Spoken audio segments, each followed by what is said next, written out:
दोनों से समझना चाहेंगे, आपको क्या लगता है कि अगर ऐसी स्थिति होती है कि जमात वहाँ पे सत्ता में आ जाता है, तो ये तो भारत के लिए बहुत फिर चिंता की बात है। एक डिप्लोमैटिक जिसको कहते हैं कि साउथ ब्लॉक पूरी रात सोएगा नहीं आज अगर जमात वहाँ पे सत्ता में आ जाएगा, तो भारत का जो नेबरिंग जिसको कहते हैं डिप्लोमैटिक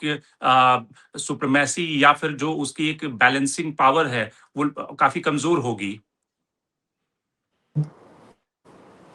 जी अंशु? मैं जी देखिए, भारत के लिए बहुत ज़रूरी है कि वो बिल्कुल क्रिटिकली और बहुत सतर्कता के साथ जो भी डेवलपमेंट हो रहे हैं बांग्लादेश में, उसको मॉनिटर करे और उसमें जो एक रहती है एक देश की स्ट्रैटेजी कि राष्ट्र हित को सर्वोपरि रखे।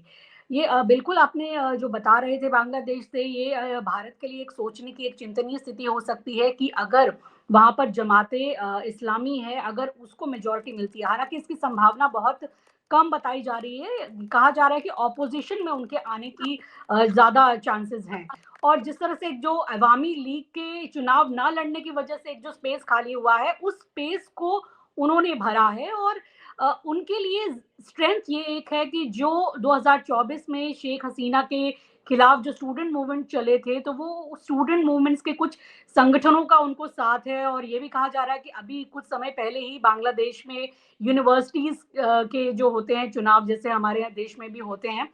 वैसे वहाँ पर जो उनकी स्टूडेंट विंग है, उसने काफ़ी अच्छा रिज़ल्ट लाया है और एक तरीके से एक चूँकि एक नए तरीके से वो चीज़ों को लाए और इस तरीके से वहाँ पर जो बदलाव हुआ, तो वो एक अपील कर रहे हैं। लेकिन उनका भी बांग्लादेश में समर्थन पूरी तरह से है या ज़्यादा है, ये नहीं कहा जा सकता क्योंकि बांग्लादेश में भी बहुत ऐसे लोग हैं जो कट्टरवाद को और इस तरह के एक इस्लामिक कट्टर पंथी पार्टी या शासन को कबूल नहीं करना चाहेंगे। आप इसको इस तरह से समझिए कि अपने मैनिफेस्टो में ये जो जमात इस्लामी है, वो ये कह रहे हैं कि अगर औरतें नौकरी के लिए बाहर आएँगी तो उन्हें केवल 5 घंटे काम करना चाहिए, बाकी अगर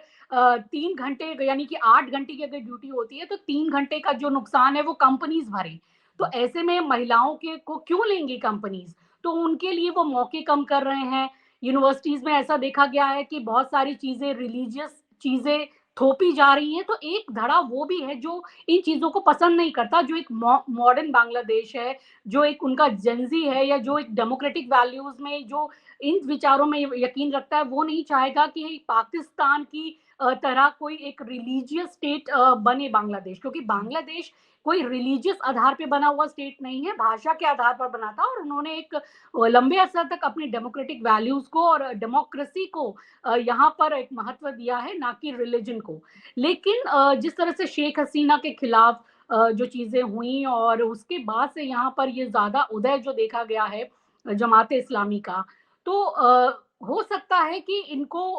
मजबूती से ये ऑपोजिशन में आ जाएँ, लेकिन इनका सत्ता में आना ना तो मुझे लग रहा है कि बांग्लादेश के लिए बहुत अच्छा होगा और भारत के लिए तो ये अच्छा नहीं होगा। भारत को इसलिए सतर्क रहने की ज़रूरत है क्योंकि देखिए, हम अपने पड़ोसी नहीं बदल सकते हैं। डिप्लोमेसी में एक चीज़ कही जाती है कि हमें हर हाल में अपने पड़ोसियों से संबंध अच्छे बनाकर रखने चाहिए। अगर तो जो बीएनपी आती है तो बहुत हमको इस तरीके का डर या खतरा नहीं होगा क्योंकि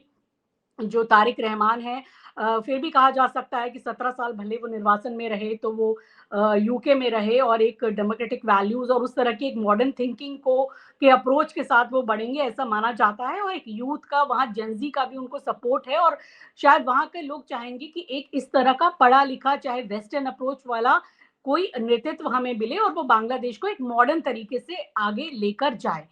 तो ये साफ तौर पर इन 2 विरोधाभासों के बीच चीज़ें फँसी हुई नज़र आ रही है, लेकिन भारत को हमेशा अपना हित देखना है। भारत को इस तरह से सतर्क रहना होगा कि बांग्लादेश जो हमेशा से हमारा एक परंपरागत एक मित्र ही रहा है। हमारे जो पाकिस्तान से रिश्ते थे, एक कटुता वाले, तनाव वाले, वो बांग्लादेश से कभी नहीं रहे क्योंकि बांग्लादेश के बनने में भारत ने मदद की। बांग्लादेश को एक तरीके से उसके अस्तित्व को लाने में भारत का बहुत बड़ा हाथ रहा है और पूरे एक साउथ ईस्ट एशिया में जो भारत है उसके एक बड़े भाई की भूमिका रही है। लेकिन हम देख रहे हैं पिछले कुछ समय से जो भारत के अंदर एक इंटरनल पॉलिटिक्स बदली है, एक ध्रुवीकरण की राजनीति की वजह से, जो एक हिंदू मुस्लिम की अगर एक राजनीति की वजह से हमने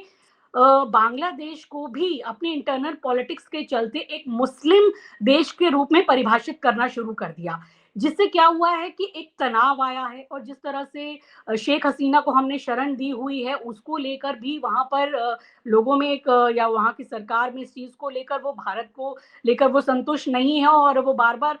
उनको देने की माँग करते हैं और इन चीज़ की माँग करते हैं। तो ये जी, चीज़ें हैं, और जो वहाँ पर माइनॉरिटी हिंदू के खिलाफ भी जो चीज़ें हुई हैं, वो मैं इनको भारतीय इंटरनल पॉलिटिक्स और इस तरह के माहौल से भी जोड़कर देखती हूँ। तो हमें सतर्क रहने की ज़रूरत है, क्योंकि हमने थोड़ी एक मुश्किल स्थिति में रहेंगे, क्योंकि पहले बांग्लादेश के बॉर्डर के लिए हमें चिंता करने की ज़रूरत नहीं होती थी। लेकिन अब तनाव बढ़ने से हमें वहाँ भी फोर्सेस लगानी पड़ रही है, एक हमें चिंता हो रही है। हमारा व्यापार इफ़ेक्ट हुआ है। अभी जो एक ताज़ा मैं बताऊँ टेक्सटाइल इंडस्ट्री को लेकर, बांग्लादेश सबसे ज़्यादा भारत से कॉटन इम्पोर्ट करता था मैक्सिमम, और अब वो यूएस से लेगा, क्योंकि यूएस ने कहा है कि आप हमसे लोगे तो हम आपको 0% टैरिफ पर ये देंगे। तो व्यापारिक रिश्ते हमारे जो हैं वो खराब ना हो, हमारा जो एक परंपरागत ये मित्र था, वो हमारे हाथ से ना जाए, हमें ये सोचना होगा।